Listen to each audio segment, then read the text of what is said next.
Imagine yourself stepping onto the edge of Gaza City, where streets once bustling with shop fronts and children's laughter now bear the weight of rubble, dust, and the echoes of conflict. We open on a scene where Israeli soldiers operate amidst shattered concrete and smoldering ruins, advancing block by block. Their situation is extremely difficult. It's navigating through labyrinths of destroyed buildings, narrow alleyways, and underground tunnels. While under sporadic rocket fire and the threat of ambush, the urban terrain is more than just broken infrastructure IITs. A cage, a four-dimensional battlefield where every floor, every hiding spot, and every collapsed structure could conceal an explosive device or a guerrilla fighter ready to strike. It's important to convey that this is not a high-tech front line with open ground and clear lines of sight. Instead, it is brutal, disorienting, close-quarters engagement in a city stripped of its normal cadence. Where homes, mosques, and markets have become tactical landscapes, the design of the environment has changed soldiers' routines completely. Tanks and armored columns can't maneuver freely. Streets are narrow and often impassable from collapsed buildings. Infantry must lead, moving on foot through shifting debris, tunnel exits, stairwells, and collapsed apartments, fully aware that every nook might conceal a threat. Performance under such conditions demands extreme resilience, adaptability, and discipline. Israeli soldiers have had to recalibrate their training to respond to threats that are at times invisible until they're upon them. Operating in small teams, they rely on experience, coordination, and tactical innovation. They may use thermal imaging, drones, or remote sensors to peek into buildings, but those tools only help so much when enemies can vanish into underground networks. Expectation of constant vigilance, of splitting focus between above ground threats and subterranean dangers transforms each step into a test of nerves and skill.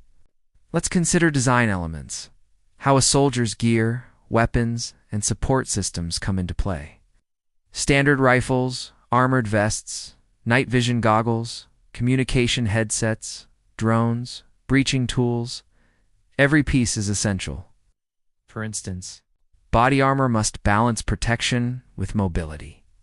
Heavy gear slows progress through twisted corridors and rubble, yet lighter gear sacrifices protection.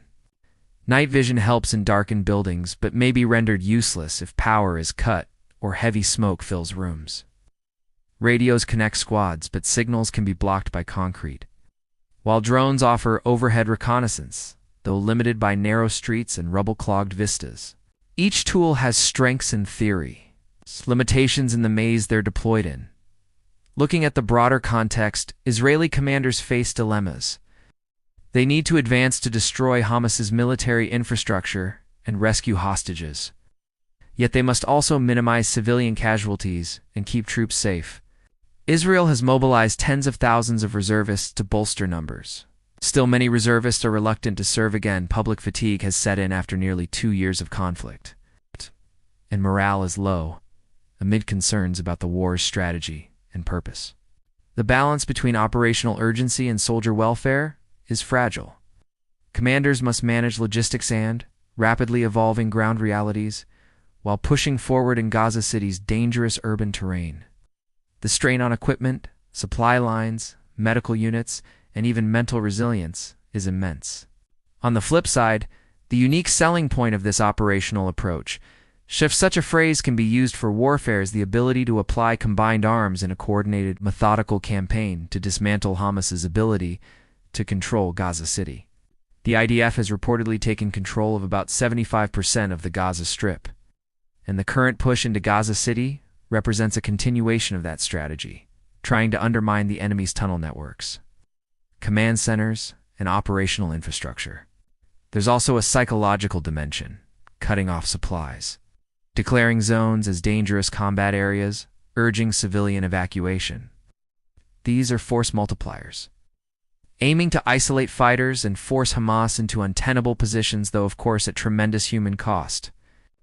From a viewer's standpoint, the narrative needs to balance technical clarity with emotional resonance. We describe equipment, how drones scout ahead, how squads map out routes through collapsed buildings using GPS and smartphones, while medics patch up wounded in storefronts turned field hospitals. We also touch on the design of urban warfare strategies, layered breaching operations, coordinated airstrikes targeting known tunnel entrances, reliance on intelligence, and adapting to booby-trapped corridors. At the same time, we explain in everyday language. Imagine stepping through a grocery store turned ruin, your footsteps echoing off broken glass and debris. Knowing at any moment a hidden combatant could pop out or a bomb could detonate, every mission is a tense maze. Every mission tests not just the strength of gear, but the clarity of the soldier's mind, the cohesion of the squad, and the efficiency of logistics. It's a modern battlefield shaped not just by weapons, but by design-destroyed architecture, hidden tunnels, civilian displacement. Performance here is about both physical endurance and psychological perseverance. Soldiers who may have trained in open deserts or fields now must think like urban explorers and tacticians. Communication is scrappy radios squeezed against ears or improvised relay points when signals fail. Supplies are delivered amid shelling or sometimes don't arrive, forcing rationing of medicine or food. Maintaining morale is as essential as maintaining hardware. We also illuminate the bigger picture. Israeli reserve challenges. Around 60,000. New reservists were mobilized, extending service terms for others. Still, many hesitate, burdened by family, financial worries, trauma, and doubts about leadership strategy. That adds strain to an already punishing operational environment. The offensive is described by some analysts as a high-stakes gambling to dismantle Hamas and secure hostages, yet critics say it risks prolonging the war and deepening humanitarian catastrophe. Figures show massive destruction, an estimated 80% of homes in Gaza City damaged, tens of thousands killed or wounded, widespread famine conditions. The offensive shapes performance metrics not only in military terms but in humanitarian terms.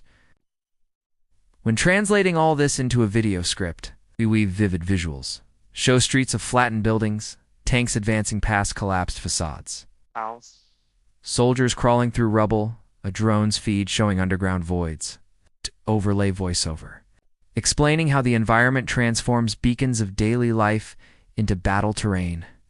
Every tool, from drones to night vision goggles, is vital but imperfect in this setting. How soldiers perform in confined, dangerous conditions, and how the broader strategy aims to isolate Hamas while grappling with the realities of humanitarian crisis and troop resilience. We keep the tone measured, balanced between explaining the technical and expressing the human dimension. We don't romanticize the machinery or sanitize the suffering. Instead, we offer a transparent exploration. This is an operation defined by its titanic challenges: urban warfare in the ruins of Gaza City, where design and destruction collide. Performance hinges on fragile networks, and unique selling points are less about triumph and more about strategy under fire. We trust the viewer will walk away better informed, understanding how modern urban combat pushes soldiers, gear, and strategy to their limits. How Gaza City's landscape has become part of the battlefield's design, and how performances, measured not just in territory taken but in the endurance of forces and the survival of civilians,